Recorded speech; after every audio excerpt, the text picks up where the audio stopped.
Sure Mujadala 22 oyat Madinadan nozil bo'lgan. Nihoyatda shafqatlik va mehribon Allohning ismi bilan boshlayman. Allah haqiqatan eri to'g'risida sen bilan munozirlashgan va Allohga shikoyat qilgan ayolning so'zini angladi. Allah ikkinglarning so'zinglarni anglab turdi. Allah haqiqatan anglag'uchidir, ko'rguchidir. Sizlardan ayollarni zihar qilganlarning, ya'ni ayollarni onalarimizning uchilariga o'xshash deguchilarning ayollari ularning onalari emasdir. Faqat ularni tuqqan ayollarla ularning onalaridir. Halbuki ular, ya'ni zihar qilg'uvchilar albatta yomon so'zni, yolg'on so'zni qiladi. Allah shak shubhisizki tavba qilg'uvchini afo qilg'uvchidir, mag'firat qilg'uvchidir. Ayollarni zihar qilib, ondan qilgan so'ziga, ya'ni zihar qilganligiga pushaymon qilganlar, ayol ikkisi yaqinchilik qilishdan ilgari bir qulni ozod qilishi lozim. Buning bilan sizlarga vaz nasihat qilinadi. Allah sizlarning qilayotgan ishinglardan to'liq xabardordir. Ozod qilishga quli yo'q odam ayoli bilan yaqinchilik qilishdan ilgari uda 2 oy roza tutishi lozim. Qeyrilik yoki kasallik sababi bilan roza tutishga qodir bo'lolmagan odam 60 miskinga bir vaqt tomoq berishi lozim. Bu ahkam Allah va uning payg'ambari amr qilgan ishlarga tasdiq qilishinglar uchun bayon qilindi. Bular Allohning qonunidir. Bu qonunni inkor qilguvchilar qattiq azobga duchor bo'ladi. Shubhisizki Allah bilan va uning payg'ambari bilan qarshilashganlar ulardan burunqilar halok qilingandek halok qilinadi. Biz haqiqatan halol, haram, farz va ahkamlarni ichiga olgan ro'shan oyatlarni nozil qildik. Kafirlar xor qilg'uchi azobga duchor bo'ladi. U kunda Allah ularning hammasini tirildirdi. Ularning dunyodagi chog'da qilgan qilmishlarini aytib berdi. Allah ularning qilmishlarini nomi amaliga xotirlab qo'ygan. Ular bo'lsa unutib qolgan. Allah hamma narsani ko'zitib turg'uchidir. Allohning osmonlardagi va zimindagi narsalarni bilib turadiganligini bilmamsan? 3 odam pichirlashdi ekan. Allah ularning 4-chisidir. 5 odam pichirlashdi ekan. Allah ularning 6-chisidir. Mayli uningdan oz yoki ko'p odam pichirlashsin, ular qayerda bo'lmasin, Allah hamon ular bilan birladir. Ondan qiyomat kuni ularning qilmishlarini Allah ularga aytib berdi. Allah haqiqatan hamma narsani to'liq bilguchidir. Pichirlashdan ma'ni qilingan, ondan ma'ni qilingan narsaga qaytgan kishilarni ko'rmadingmi? Ular gunoh bilan, zulm bilan va payg'ambarga qarshi turish bilan pichirlashdi. Ular sening yiningga kelganda Allah sana salom qilishda qo'llanmagan so'zlar bilan salom qiladi. Ular o'z ichida Allah nimishqa bu so'zimiz bilan bizni jazolamaydi deydi. Dozoq ularga kupoyidir. Ular dozoqqa kirdi. Dozoq nima degan yomon joy. Ey mu'minlar, sizlar pichirlashsanglar gunoh, zulm va payg'ambarning amriga xiloflik qilish to'g'risida pichirlashmanglar. Yaxshilik va taqvodorlik to'g'risida pichirlashinglar. Sizlar Allohdan qo'rqinglar. sizlar uning dargohiga yig'ilasizlar. Gunoh to'g'risida pichirlashish mo'minlarni qayg'uga selish uchun shayton tarafidan bo'lgandir. Bundaq pichirlashish Allohning irodasi bo'lmasala mo'minlarga hech qanday ziyon yetkazolmaydi. Mo'minlar Allohga tavakkul qilsin. Ey mo'minlar, agar so'rinda ba'zilar sizlarga o'rin chiqarib beringlar desa, o'rin chiqarib beringlar. Alloh sizlarga rahmatini va jannatini kengaytib berdi. Agar sizlarga boshqalarga o'rin bo'shtib berish uchun o'rninglardan turib beringlar deyilsa, o'rninglardan turib beringlar. Alloh sizlardan iymon etganlar va ilm berilganlarni bir qancha daraja yuqori ko'tardi. Alloh sizlarning qilayotgan ishinglardan to'liq xabardor. Ey mo'minlar, payg'ambar bilan maxfiy so'zlashmoqchi bo'lsanglar, oldi bilan yo'qsullarga sadiqa berib, ondan so'zlashinglar. Bu sizlar uchun yaxshiroqdir va pokroqdir. Agar sadiq qiladigan narsa topolmasanglar, sizlarga gunoh bo'lmaydi. Chunki Alloh nihoyatda mag'firat qiluvchidir, nihoyatda mehribondir. Sizlar Rasululloh bilan maxfiy so'zlashishdan ilgari sadiqlar berishdan kambag'al bo'lib qolamiz deb qo'rqdinglarmi? Sizlar sadiqa bermadinglar. Alloh sizlarni afu qildi. Namoz o'qinglar, zakot beringlar. Allohga va uning payg'ambariga itoat qilinglar. Qilayotgan ishinglardan Alloh to'liq xabardordir. Allohning g'azabiga uchirgan qavmni ularning do'st tutganligini ko'rmadingmi? Ular sizlargimi va u qavmgimi, ya'ni Yahudilargimi mansub emas. Ular bilib turib yolg'ondan qasam ichidi. Ularga Alloh qattiq azob tayyorladi. Ularning qilmishlari nima degan yomon? Ular yolg'on qasamlarini qalqon qilib oldi. Kishilarni Allohning yo'lidan to'sdi. Ular xor qilg'uchi azobga duchor bo'ladi. Ularning mollari va bolalari ularga oxiratda bo'ladigan Allohning azobidan hech narsani dafi qila olmaydi. Ana shular ahli do'zaxdir. Ular do'zaxda mangu qolg'uchilardir. U kunda Alloh o'lganlarning hammasini tirildirdi. Ular dunyodagi chaqlarda biz musulmonmiz deb yolg'ondan sizlarga qasam ichgandek Allohga qasam ichidi. Ular bu qasamning o'zlariga foydasi bo'ladi deb o'ylaydi. Ogoh bo'linglarki, ular haqiqatan yolg'onchilardir. Ularning ustidan shayton g'alaba qildi. Shayton ularga Allohning zikrini unutuldirdi. Ular shaytonning qo'shonidir. Bilinglarki, shaytonning qo'shoni ziyon tartuvchilardir. Shubhisizki, Alloh bilan va uning payg'ambari bilan qarshilashquchilar eng xor insonlar qatoridadir. Alloh Lavhul Mahfuzga men va mening payg'ambarlarim cho'qim g'alaba qilamiz deb yozdi. Alloh haqiqatan kuchlidir, g'olibdir.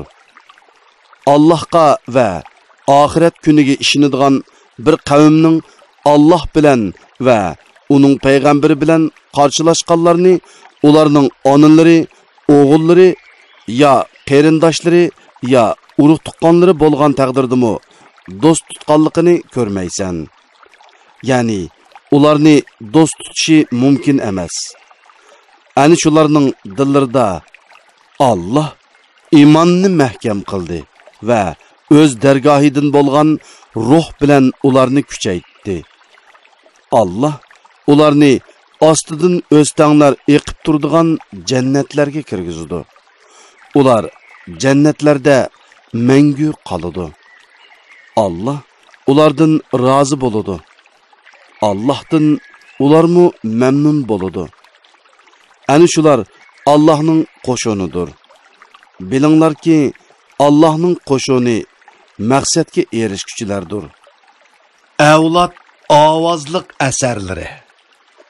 Sura Hashr 24 oyat. Madinada nozil bo'lgan. Nihoyat shafqatlik va mehribon Allah'ның ismi bilan boshlayman.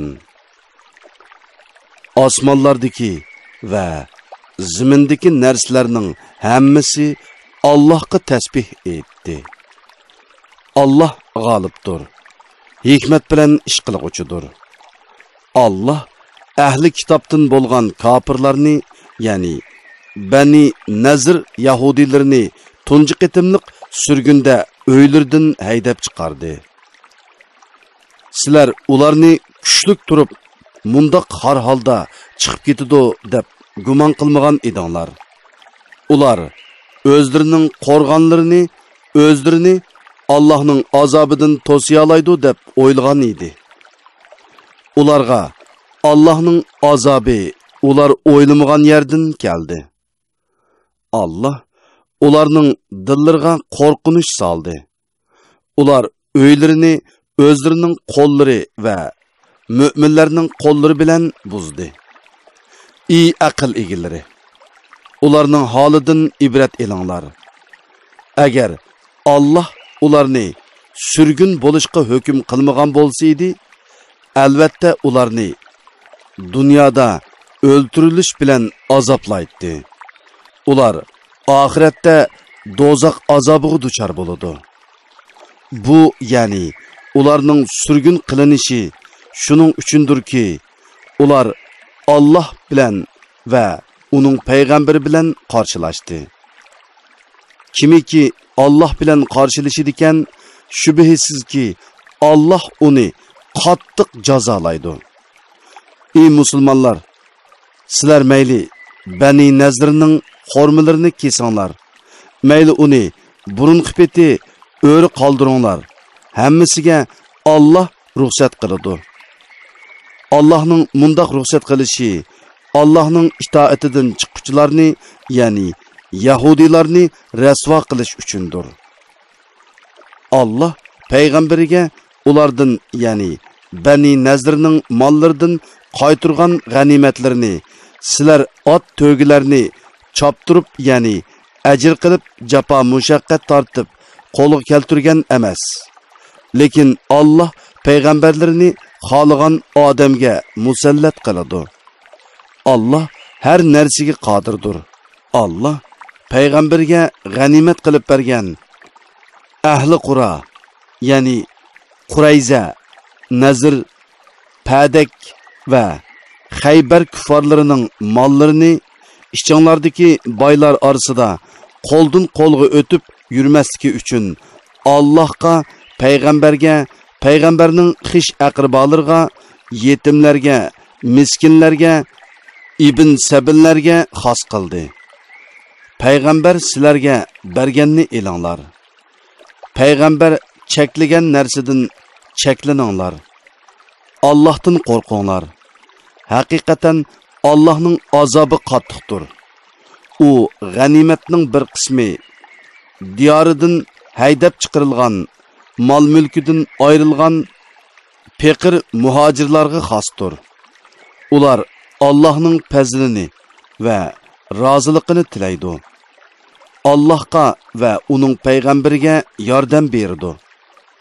Ani shular imonida sodiq odamlardir. Ulardan, ya'ni muhojirlardan Madinada yerlik bo'lgan, imoni kuchlik bo'lganlar, ya'ni ansarlar yeniga hijrat qilib kelganlarni, ya'ni muhojirlarni do'st tutdi. Ularga berilgan narsalar uchun ishchitorlik qilmaydi. Ular muhtoj turug'liq muhojirlarning manfaatini o'zlarining manfaatidan a'lo biladi. O'z nafsining bexilligidan saqlanganlar maqsadga erishguchilardir. Ulardan keyin kelganlar, Parvardigorimiz bizga va bizdan ilgari iymon etgan qarindoshlarimizga mag'firat qilgin. Dillarimizda mu'minlarga qarshi dushmanlik paydo qilmag'in. Parvardigorimiz sen nihoyatda mag'firat qilg'uvchisan, mehribonsan deydi. Munofiqlarning o'zlarining Muhammad alayhissalomning payg'ambarligini inkor qilgan ahli kitob birodarlarga yurtinglardan chiqirib etilsanglar, biz cho'qim sizlar bilan birga chiqib ketamiz. Hargiz sizlarning zininglar hisobiga boshqa odamga itoat qilmaymiz. Sizlarga urush echilsa, cho'qim sizlarga yordam beramiz deyishganligini ko'rmadingmi? Alloh guvohlik berdi-ki, munofiqlar cho'qim yolg'onchilardir. Agar ular haydab chiqarilsa, munofiqlar ular bilan birga chiqmaydi. Agar ularga urush echilsa, munofiqlar ularga yordam bermaydi. Bergan taqdirdimi yüz o'rib qochidi. Ahli kitob yordamga erisholmaydi. Shubhisizki, sizlar ularning dillarida Allohga qaragandimi qo'rqinchliqsizlar. Ya'ni ular sizlardan Allohdan qo'rqqandimmi bek qo'rqidi. Bu shuning uchundirki, ular Allohning ulug'ligini tushunmaydigan qavmdir. Ular faqat mustahkam shahar ichida yoki tomlarning orqasida turgandila, ondan sizlarga qarshi birlashib urush qila oladi. Ularning urushi o'z ichida qattiqdir. Ularni o'm deb o'ylaysan. Halbuki ularning dillari tarqoqdir. Bu shuning uchundirki, ular tushunmaydigan qavmdir. Ular, ya'ni Yahudilar, ulardan ilgari yaqindili o'tgan qilmishlarining vabolini tetiganlarga, ya'ni mushriklarga o'xshaydi. Ular oxiratda qattiq azobga duchor bo'ladi. Ular, ya'ni munofiqlar Yahudilarni urushga qiziqtirishda shaytonga o'xshaydi. O'z vaqtida shayton insonga kafir bo'lg'in dedi. İnson kafir bo'lgan chaqda shayton men sendan ado judaman. Men haqiqatan olamlarning parvardigori Allohdan qo'rqaman dedi. Ularning, ya'ni shayton bilan insonning oqibati birlikda do'zaxga kirish. Do'zaxda mangu qilish bo'ldi. Ani shu zolimlarning jazosidir. Ey mu'minlar, Allohdan qo'rqinglar. Har odam ata, ya'ni qiyomat kuni uchun yaxshi amallardan nimalarni tayyorlaganligiga qarasin. Allohdan qo'rqinglar. Alloh haqiqatan qilayotgan ishinglardan to'liq xabardordir. Sizlar Allohni unutgan, shuning bilan Alloh ularga o'zlarini unutildirgan kishilardek bo'lmanglar. Ani shular fosiqlardir. Ahli do'zax bilan ahli jannat qiyomat kuni barobar bo'lmaydi. Ahli jannat bo'lsa, maqsadga erishguchilardir. Agar biz Qur'onni biror toqqa nozil qilsak, cho'qim sen uning Allohdan qo'rqqanlikdan bosh ekkanligini, yerilib ketganligini ko'ratding. Biz bu misollarni kishilarga ular Allohning qudratini fikr qilsin deb bayon qilamiz. Allohdan boshqa hech ma'bud barhaq yo'qdir. U yoshirinni, oshkorini bilguchidir. U nihoyatda shafqatlikdir, nihoyatda mehribondir. Ya'ni dunyo va oxiratda keng rahmat egisidir. Allohdan boshqa hech ma'bud barhaq yo'qdir. U mutlaq podshohdir. Ya'ni butun maxluqotning malikidir. Pokdir. Ya'ni hamma nuqsondan pokdir. Mu'minlarga salomatlik beg'ishlovchidir. Do'stlarni qo'rqinishdan, azobdan amin qilguchidir. Hammani kuzatib turguchidir. G'olibdir. Qahr qilguchidir. Ulug'liq egisidir. Mushriklarning sherik keltirgan narsalardan pokdir. Alloh hammani yaratquchidir. Yo'qlikdan paydo qilguchidir. Hamma narsaga surat shakl beg'ishlig'uchidir. Eng chiroyli ismlarga egidir. Osmonlardagi va zimindagi narsalar uningga tasbih aytib turdi. U g'olibdir. Hikmat bilan ish qilg'uchidir. Avlod ovozliq asarlari. Sura Mumtahina 13 oyat. Madinada nozil bo'lgan. Nihoyatda shafqatlik va mehribon Allohning ismi bilan boshlayman. Ey mu'minlar, mening dushmanimni va sizlarning dushmaninglarni do'st tutmanglar. Ular sizlarga kelgan haqiqatni, ya'ni islomni, Qur'onni inkor qilgan tursa, ularga do'stlik yetkazsizlar. Ular Parvardigoringlar Allohga iymon etqininglar uchun payg'ambarni va sizlarni yurtinglardan haydab chiqardi. Agar sizlar mening yo'limda jihad qilib va roziligimni tilab chiqqan bo'lsanglar, u chaqda mening dushmanimni va sizlarning dushmaninglarni do'st tutmanglar. Sizlar ularga yo'shirin do'stlik yetkazsizlar. Men sizlar yo'shirgan va oshkorlagan narsalarni bilib turman. Kimiki shunda qiladi ekan, ya'ni ularni do'st tutib, ularga payg'ambarning xabarlarini yetkazdi ekan, u haqiqatan to'g'ri yo'ldan ozg'an bo'ladi. Agar ular sizlarni yangsa, sizlarga dushman bo'ladi. Sizlarga ziyonkashlik qiladi. Sizlarni tillaydi. Sizlarning murtad bo'lishinglarni orzu qiladi. Qiyomat kuni sizlarning tuqqanlaringlar va avlodlaringlar sizlarga hech foyda yetkazolmaydi. Allah oranglarni ayirib etadi. Ya'ni sizlar jannatda bo'lsanglar, ular kuffarlarning qatorida do'zaxda bo'ladi. Allah sizlarning qilayotgan ishinglarni ko'rib turg'uchidir. İbrahim va uning bilan birga bo'lgan mu'minlar sizlarga haqiqatan obdan namunadir. O'z vaqtida ular qavmiga haqiqatan biz sizlardan va sizlar Allohni qo'yib ibodat qilayotgan butlaringlardan ada judamiz. Bizning oramizdagi adovat va o'shmanlik toki sizlar yolg'iz bir Allohga iymon etqininglarga qadar abadiy saqlanib qoladi dedi. Faqat İbrahimning otasiga aytgan, albatta sana mag'firat tilayman. Allohning azobidan hech narsani sendan dafi qila olmayman degan so'zini sizlarning namuna qilishinglarga bo'lmaydi.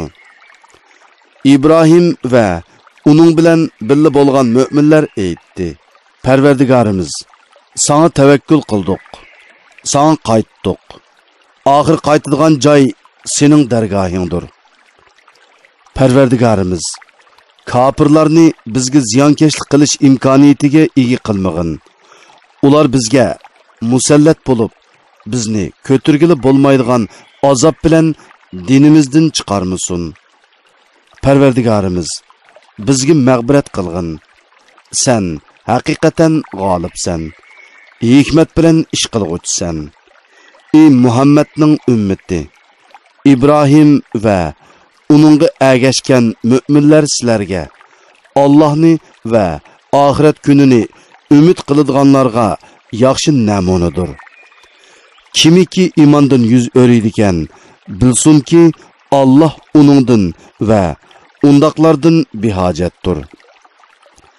Allah madihiga loyiqdir. Balkim Allah sizlar bilan sizlar o'sh ko'radigan odamlar orasida do'stlik paydo qiladi. Allah hammaga qodirdir. Allah nihoyatda mag'firat qilg'uchidir. Nihoyatda mehribondir. Kuffarlardan sizlar bilan urush qilmagan va sizlarni yurtinglardan haydab chiqarmaganlarga kelsak, Allah ularga yaxshilik qilishinglardan, ularga adil bo'lishinglardan sizlarni to'smaydi. Shubhisizki Allah adillarni do'st tutadi. Allah din uchun sizlar bilan urushgan, sizlarni yurtinglardan haydab chiqargan va sizlarni haydab chiqarishga yordamlashganlarni do'st tutishinglardan sizlarni to'sidi. Kimiki ularni do'st tutdi ekan, ular zolimlardir. Ey mu'minlar, sizlarga mu'min ayollar hijrat qilib kelsa, ularni sinab ko'ringlar. Ularning iymonini Allah obdan biladi. Agar ularni sinagandan keyin haqiqiy mu'mina deb tonisanglar, ularni kofirlarga qaytirib bermanglar. Ular kofirlarga halol emas. Kofirlarmi ularga halol emas. Kafir erlerining ularga bergan mahrini qaytirib beringlar. Ularning mahrlarini berib, nikohinglarga olsanglar, sizlarga hech gunoh bo'lmaydi. Kafir ayollarni amringlarda saqlamanglar. Ularga bergan mahringlarni talab qilinglar. Kafirlarmi hijrat qilib kelgan mu'min ayollarga bergan mahrlarini talab qilsin. Allohning hukmi ana shu. Allah aranglarda hukm chiqirdi. Allah hammani bilguchidir. Hikmat bilan ish qilguchidir. Agar sizlarning ba'zi ayollaringlar kafirlarga kirib ketsa, kafirlar bilan urushib, g'animat olgan vaqtinglarda ayollari kafirlarga kirib ketgan kishilarga g'animatdan ularning bergan mahrining miqdorini beringlar. Ya'ni musulmonlardan birining ayoli kuffarlar tarafga qochib ketsa, sizlar kuffarlar bilan urushib olgan g'animat moldan mazkur ayolning eriga mahri miqdori mol beringlar. Sizlar o'zinglar ishongan Allohdan qo'rqinglar. Ey payg'ambar, mu'min ayollar sana kelib Allohga hech narsani sherik keltirmaslikka, o'g'rilik qilmaslikka, zina qilmaslikka, bolalarini jahiliyat davridagidek qiz bolalarini nomusdan yoki kambag'allikdan qo'rqib o'ltirmaslikka, boshqalarning bolasini yolg'ondan erlarining bolasi qilib olmaslikka, sen buyurgan yaxshi ishlardan bosh tortmaslikka bay'at qilsa, yuqorqi shartlar asosida ularga bay'at qilgin. Ular uchun Allohdan mag'firat tiligin. Allah haqiqatan nihoyat mag'firat qilguchidir, nihoyat mehribondir. Ey mu'minlar, Allah g'azab qilgan qavmni do'st tutmanglar. Ular oxiratning savobidan qabrlarda yotgan kuffarlar umidini uzgandek haqiqatan umidini uzdi. Avlod ovozliq asarlari.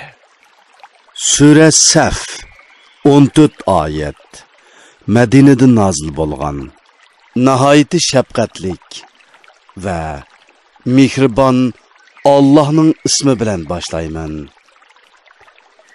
Osmonlardagi narsalar, ya'ni farishtalar va zimindagi narsalar, ya'ni insonlar, o'simliklar, jonsiz shaylar Allohga tasbih etdi. Allah g'olibdir. Hikmat bilan ish qilguchidir. Ey mu'minlar, sizlar nima uchun qilmaydigan ishni qilamiz deysizlar?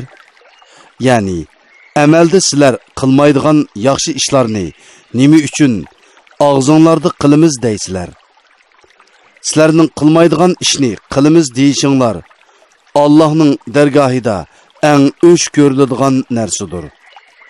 Shubhisizki Allah o'zining yo'lida mustahkam binodek sap bo'lib jihad qilganlarni, ya'ni urush maydonida dushmanlarga uchrashgan chaqda mavqasida sabbatliq turib g'azot qilganlarni do'st tutdi. O'z vaqtida Musa qavmiga: "Ey qavmim, mening Allohning sizlarga avatgan payg'ambar ekanligimni bilib turib, sizlar menga nimishqa azor bersizlar?" dedi. Ular haqdan burilib ketgandan keyin Allah ularning dillarini hidoyatdan burvatdi. Allah fosiq qavmni hidoyat qilmaydi. O'z vaqtida Maryamning o'g'li Isa, "Ey Isroil avlodi, men sizlarga haqiqatan Allah avatgan, mendan burun kelgan Tavratni tasdiq qilguvchi, mendan keyin keladigan Ahmad ismli payg'ambar bilan xo'sh xabar berguchi payg'ambarman dedi. İsa ularga ro'shan mo'jizlarni elib kelgan chaqda ular bu ochiq sehrdir dedi. İslamga da'vat qilinib etib, Allohga yolg'onni, ya'ni Allohning sheriki bor, balisi bor degandek so'zlarni chaplagan kishidinmi zolim kishi bormi? Allah zolim, ya'ni kafir qavmni hidoyat qilmaydi. Ular Allah'ның nurini, ya'ni Allah'ның dinini va nurluq shariatini eg'izlari bilan o'chirib etmoqchi bo'ladi. Kafirlar yomon ko'rgan taqdirdimi Allah o'zining nurini mukammal qilg'uchidir, ya'ni o'zining dinini oshkorlug'uchidir. Mushriklar yomon ko'rgan taqdirdimi Allah haq dinni barliq dinlar ustidan g'olib qilish uchun payg'ambarini hidoyat bilan va haq din bilan avatdi. Ey mu'minlar, sizlarni qattiq azobdan qutuldiradigan bir tijoratni ko'rsatib qo'yaymi? Allohga va uning payg'ambariga chin iymon etqaysizlar. Allohning yo'lida melinglar bilan, jininglar bilan jihad qilgaysizlar. Agar bilsanglar, sizlar uchun bu yaxshidir. Shunda qilsanglar, Allah sizlarning gunohinglarni mag'firat qiladi. Sizlarni ostidan o'stanglar eqib turadigan jannatlarga kirgizadi. Doimiy turalg'i bo'lgan jannatlardagi go'zal saroylarda turg'izadi. Bu cho'ng muvaffaqiyatdir. Sizlarga marhamat qilinadigan, sizlar yaxshi ko'radigan ikkinchi bir ne'mat Allohdan keladigan nusrat va yaqin g'alaba, ya'ni Makkaning fatihi qilinishidir. Ey Muhammad, mu'minlarga bu ro'shan marhamat bilan xo'sh xabar bergin. Ey mu'minlar, havariyonlar, ya'ni İsa alayhissalomga dastlabda iymon etgan mu'min qavmdek Allohning yordamchilari bo'linglar. Maryamning o'g'li İsa havariyonlarga Allohning da'vatini tabliq qilishda Allohga kimlar yordamchilarim bo'ladi dedi. Havariyonlar biz Allohning yordamchilarimiz dedi. İsrail avlodidan bir toifa iymon etdi. Yana bir toifa kafir bo'ldi. Mu'minlarga ularning o'z dushmanlariga qarshi turishida yer yo'lakda bo'ldik. Shuning bilan mu'minlar g'olib bo'ldi. Avlod ovozliq asarlari. Sura Jumu'a 11 oyat. Madinadan nozil bo'lgan. Nihoyat shafqatlik va mehribon Allohning ismi bilan boshlayman. Allohga osmonlardagi va zimindagi narsalar tasbih etadi. Allah padişayı mutlaqdır. Hamma nuqsonlardan pokdir. G'olibdir. Hikmat bilan ish qilguchidir. Allah ummilarga, ya'ni yezishni va o'qishni uqmaydigan arablarga ularning ichidan bir payg'ambarni, ya'ni Muhammad alayhissalomni avatdi. U, ya'ni payg'ambar ularga Qur'on oyatlarini o'qib berdi. Ularni gunohlardan pok qiladi. Ularga kitobni, ya'ni Qur'onni va hikmatni, ya'ni payg'ambarning sunnatini o'rgatadi. Garchi ular ilgari ochiq gumrohlikda bo'lsa-mu, hamda payg'ambarni texi ularning zamonida bo'lmagan, keyin keladigan ikkinchi bir qavmga, ya'ni qiyomatgacha keladigan musulmonlarga avatdi. Ya'ni payg'ambar alayhissalomning payg'ambarligi zamondoshlariga emas, balki qiyomatgacha keladigan kishilarga umumiydir. Allah g'olibdir. Hikmat bilan ish qilguchidir. Mana bu Allohning fazlidirki, uni xohlagan odamga berdi. Allah ulug' fazil egisidir. Tavratni ko'tarishga, ya'ni amal qilishga taklif qilingan. Ondan uni ko'tarolmaganlar, ya'ni Tavrat berilgan va uningga amal qilishga taklif qilingan bo'lsa-mu, uningga amal qilmagan va hidoyatdan foydalanmagan Yahudilar xuddi kitob yuklangan eshakka o'xshaydi. Ya'ni foydali cho'ng-cho'ng kitoblarni ustiga ortib olgan. Charchashdan boshqa ulardan hech qanday foydalana olmaydigan eshakka o'xshaydi. Allohning oyatlarini inkor qilgan qavmning misoli nima degan yomon. Allah zolim qavmni hidoyat qilmaydi. Ey Muhammad, aytqinki, ey Yahudilar, agar sizlar boshqalarni emas, faqat o'zinglarnila Allohning do'stlari deb da'vo qiladigan bo'lsanglar, oxiratning rohatiga tezroq yetish uchun o'limni orzu qilib beqinglar. Agar bu da'voyinglarda rostchil bo'lsanglar, ular qilgan gunohlari tufaylidan o'limni hargiz orzu qilmaydi. Allah zolimlarni bilguchidir. Ey Muhammad, sizlar qochadigan o'lim cho'qim sizlarga yo'liqidi.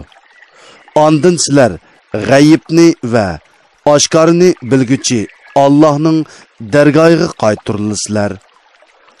Allah sizlarga qilmishinglarni aytib berdi degin.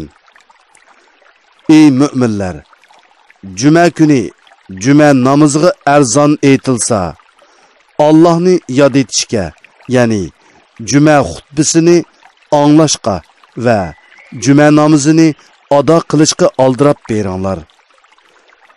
Ilm setimni qo'yib turinglar. Agar bilsanglar, bu sizlar uchun yaxshidir. Namoz o'qilib bo'lganda, ya'ni namozdan forig' bo'lganinglardan keyin ziminga tarilib, ya'ni o'z mashg'ulotinglar bilan bo'lib, Allohning fazlidan talab qilinglar. Maqsadinglarga erishish uchun Allohni ko'p yod etinglar.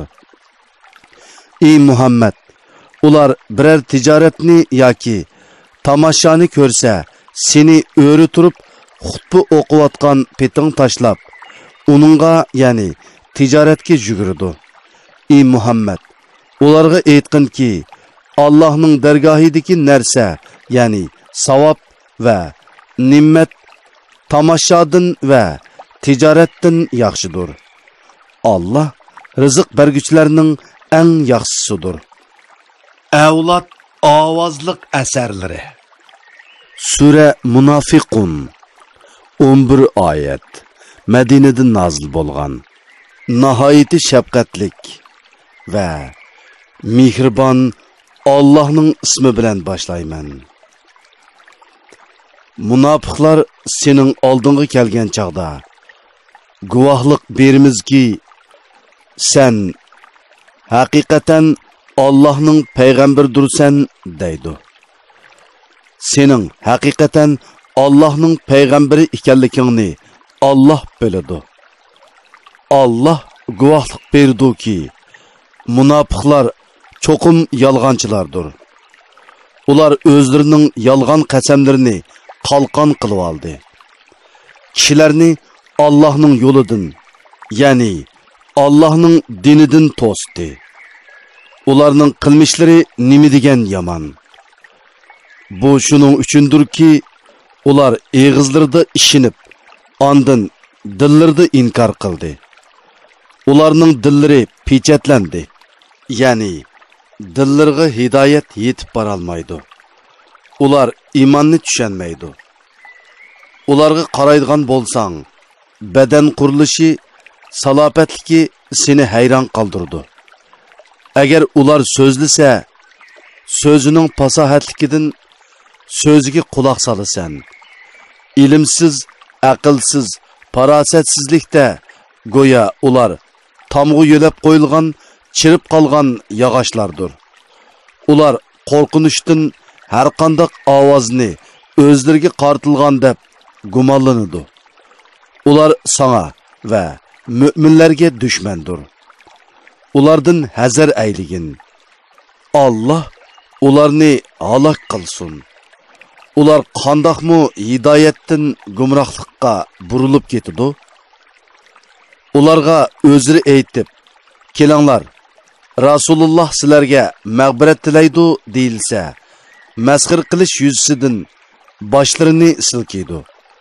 Ularning takabburlik qilgan holda da'vat qilingan narsadan yuz o'rganligini ko'rsan. Ularga mayli mag'firat talab qilgin, mayli mag'firat talab qilmag'in, baribir o'xshash. Alloh ularga hargiz mag'firat qilmaydi. Shubhisizki, fosiq qavmni Alloh hidoyat qilmaydi. Ular Rasulullohning yenidagi kishilarni ta'minlamanglar. Ular tarab ketsin deydi.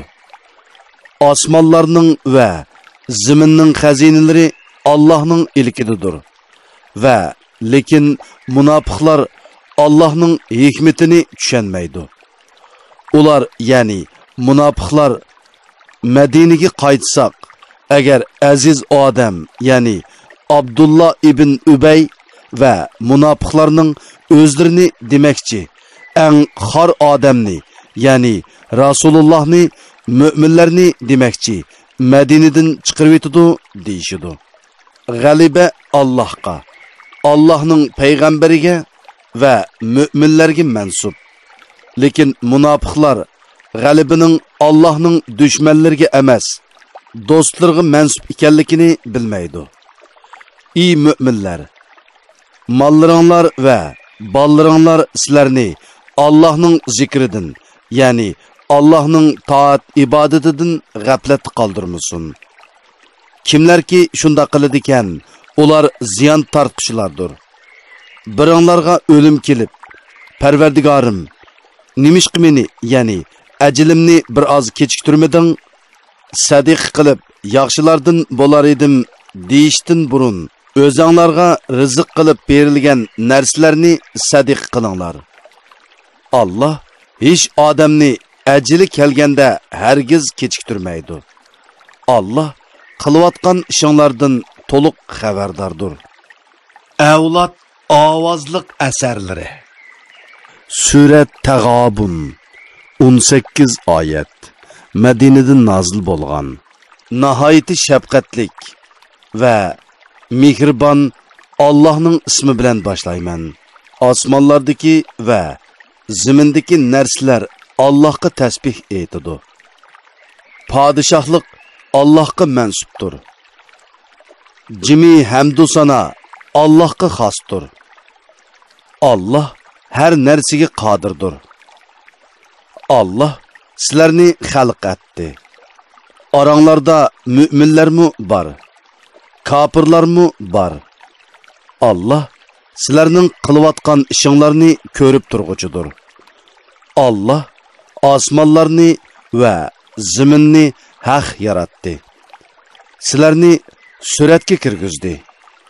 Suratinglarni chiroyli qildi. Oxiri qaytadigan joy uning dargohidir. Alloh osmonlardagi va zamindagi narsalarni bilib turdi.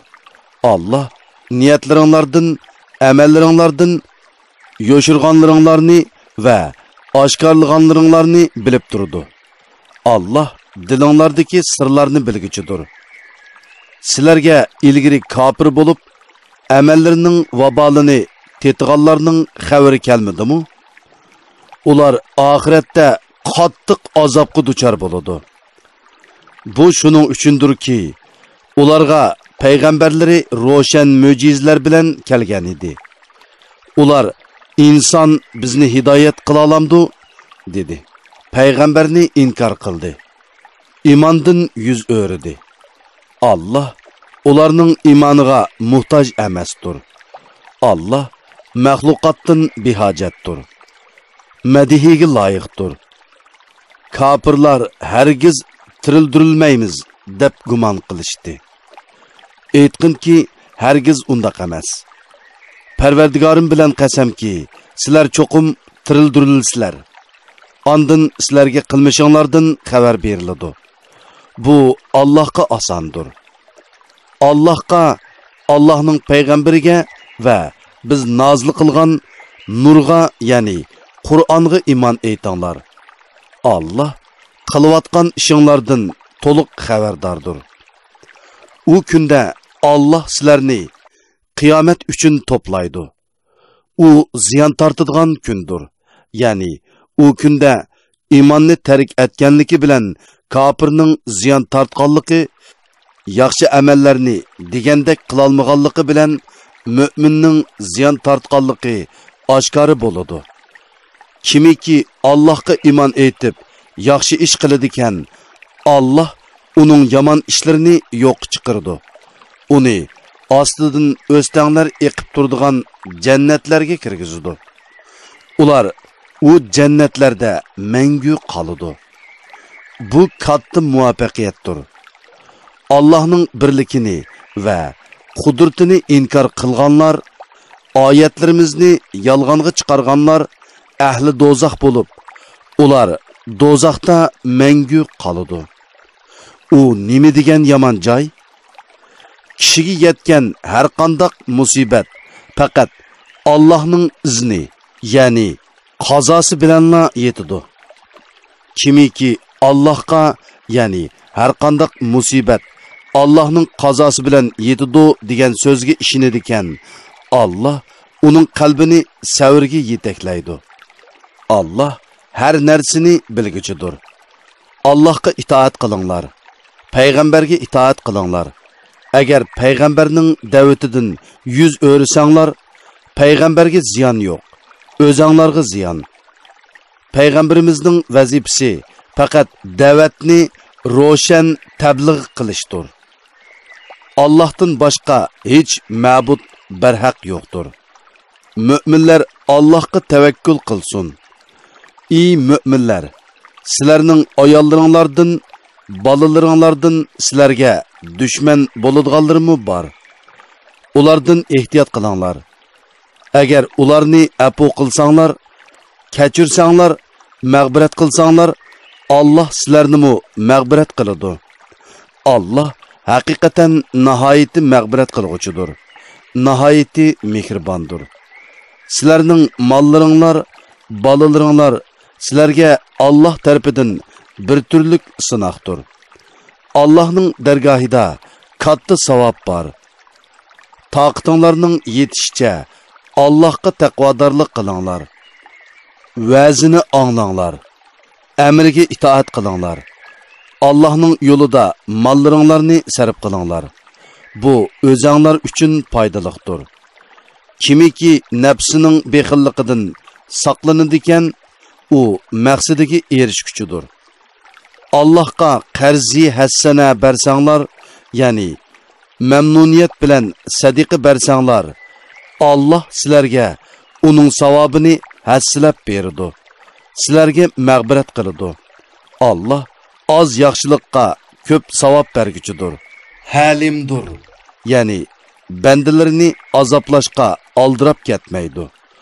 Allah g'ayibni va oshkorini bilguchidir. G'olibdir. Hikmat bilan ish qilguchidir. Avlod ovozliq asarlari. Surat Talaq 12 oyat. Madinada nozil bo'lgan. Nihoyat shafqatlik va mehribon Allohning ismi bilan boshlayman. Ey payg'ambar, ummatingga aytqinki, sizlar ayollarni taloq qilsanglar, ularning iddatiga loyiq paytda, ya'ni poklik holatida taloq qilinglar. Nasab orlashib ketmasligi uchun iddatni sananglar. Parvardigoringlardan qo'rqinglar. Ularning iddati to'shmig'icha ularni uylaridan chiqarib etmanglar. Ularmu uydan chiqmasin. Ular faqat ochiq fohisha qilsila andin hadni ijro qilish uchun chiqadi. Ani shu Allohning qonunidir. Kimiki Allohning qonunidan halqib ketar ekan, u o'ziga zulm qilgan bo'ladi. Sen bilmaysanki, Allah shuningdan keyin, ya'ni taloqdan keyin biror ishni maydonga keltirishi mumkin. Ularning iddati to'shqan chaqda ular bilan chiroyliqcha yenishinglar yoki ular bilan chiroyliqcha o'zilishib ketinglar. Yenishqan, ajrashqan chig'inglarda oranglardan ikki odil guvohchini guvoh qilinglar. Xudolik uchun to'g'ri guvoh bo'linglar. Buning bilan, ya'ni bu hukm bilan Allohga va oxirat kuniga iymon etgan kishiga vaz nasihat qilinadi. Kimiki Allohdan qo'rqidi ekan, Alloh uningga chiqish yo'li berdi. Alloh uningga o'ylamagan yerdan rizq berdi. Kimiki Allohga tavakkul qilsa, Alloh uningga kifoya qiladi. Alloh haqiqatan maqsadiga yetalaydi. Alloh haqiqatan har bir narsa uchun muayyan miqdor, muayyan vaqt belgiladi. Ayollaringlarning ichidagi hayzdan umidini uzganlardan, ya'ni yeshi cho'ng bo'lganlikdan, hayz ko'rmaydiganlarning iddatining qanchalik bo'ladiganligidan shubhida bo'lsanglar, ularning iddati 3 oydir. Kichiklikdan hayz ko'rmaganlarning iddati ham 3 oydir. Hamildor ayollarning iddati mayli qo'yib etilgan bo'lsin, mayli eri o'lib ketgan bo'lsin, bo'shinish bilanla tugaydi. Kimiki Allohdan qo'rqidi ekan, Alloh uning ishini osonlashtirib berdi. Ani shu Allohning sizlarga nozil qilgan hukmidir. Kimiki Allohdan qo'rqidi ekan, Alloh uning gunohlarini yo'q chiqardi. Uningga katta savob berdi. Ularni, ya'ni qo'yib etilgan ayollaringlarni qudratinglarning yetishicha o'zinglar o'ltirayotgan joyinglarning bir qismida o'ltirg'izinglar. Ularni tanglikda qoldirish uchun ziyon yetkazmanglar. Ya'ni ularni chiqib ketishga majburlash uchun turalg'u jihatdan, nafiqi jihatdan qismanglar. Agar ular homildor bo'lsa, bo'shanganga qadar ularni ta'minlanglar. Agar ular sizlar uchun ballariinglarni emitib bersa, ularning emit haqqini beringlar. Haqqoniy asosda o'zaro maslahatlashinglar. Agar fikrda kelishalmasanglar, uni, ya'ni balini boshqa bir ayol emitsin. Boy odam ayolini va balasini o'zining boyligiga yarasha ta'minlasin. Rizqi tor qilingan odam Allohning uningga berginiga yarasha ta'minlasin. Ya'ni har odam o'zining iqtisodiy ahvoliga yarasha xarajat qilsin. Alloh insonni faqat toqati yetadigan ish qila taklif qiladi. Ya'ni faqir odamni boyni taklif qilgan ishga taklif qilmaydi. Alloh qiyinchilikdan keyin osonlikni berdi. Ya'ni faqirlikdan keyin boylikni berdi. Nurg'un shaharning aholilari Parvardigorining va uning payg'ambarining amridan bosh tortdi. Ulardan qattiq hisob oldik va ularni qattiq jazoladik. Ular qilmishlarining vabolini tetidi. Ularning qilmishlarining oqibati ziyon tortishdan iborat bo'ldi. Alloh ularga oxiratda qattiq azob tayyorladi. Iymon etgan aql egillari, Allohdan qo'rqinglar. Alloh sizlarga Qur'onni nozil qildi. Iymon etgan va yaxshi amallarni qilganlarni qorong'ulikdan nurga chiqarish uchun sizlarga Allohning ro'shan oyatlarini tilovat qilib beradigan payg'ambarni avatdi. Kimiki Allohga iymon etadigan va yaxshi amal qiladigan, Alloh uni ostidan o'stanglar eqib turadigan jannatlarga kirgizadi. Ular jannatlarda mangu qoladi. Alloh ularga esil rizq, ya'ni jannatdagi rizq va ne'matlarni berdi. Alloh 7 osmonni yaratdi. Zaminni osmonlarga o'xshash, ya'ni 7 qilib yaratdi. Allohning amri ularning orasida joriy bo'lib turdi.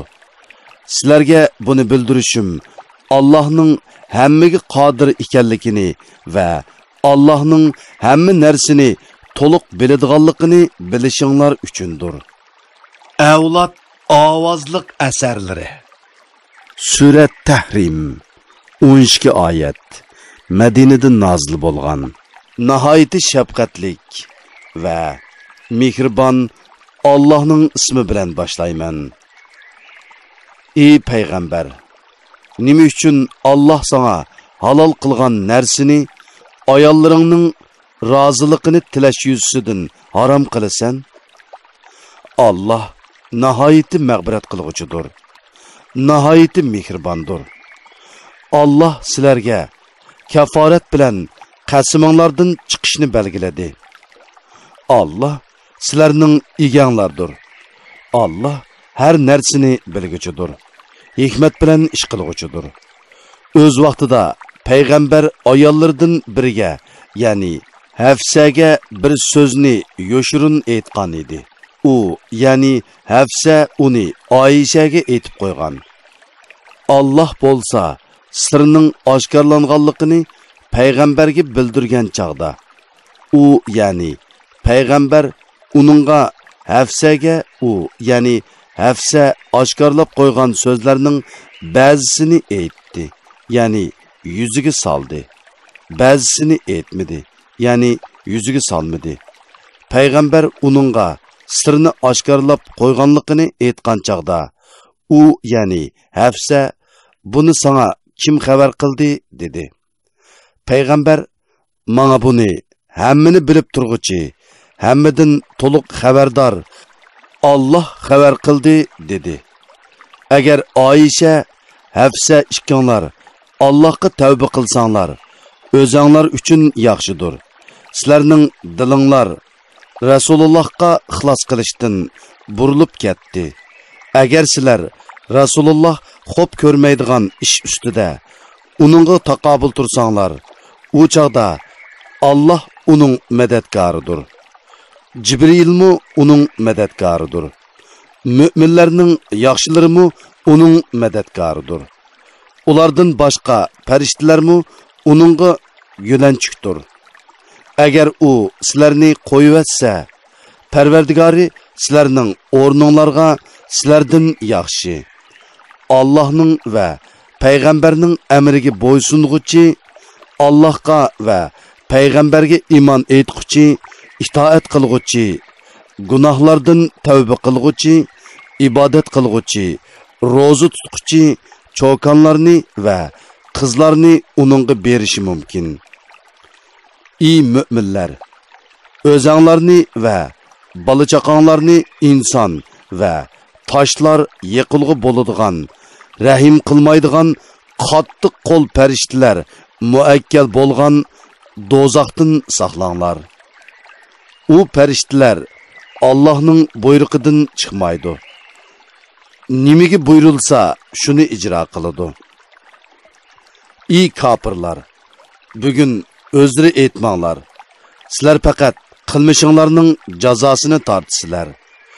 Ey mu'minlar, Allohga samimiy tavba qilinglar. Umidki Parvardigoringlar sizlarning gunohinglarni yo'q chiqirdi. Sizlarni ostidan o'stanglar eqib turadigan jannatlarga kirgizdi.